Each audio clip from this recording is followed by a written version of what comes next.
your Bernina's screen acting up? Tapping one thing and it selects another? Or not selecting at all?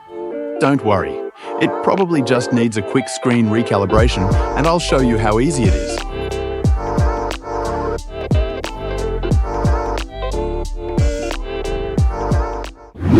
On domestic Bernina machines, hold both needle buttons while turning the machine on.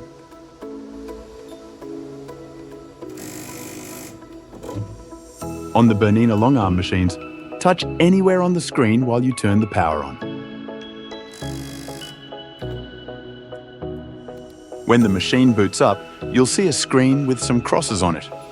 You can now release your fingers from the buttons or screen. When the crosses appear, use your stylus and tap the crosses for the most precise calibration, though your finger works too. This will recalibrate the screen to your touch, and it should now be working again. Most modern Bernina sewing machines have capacitive touch displays, which generally shouldn't need calibration.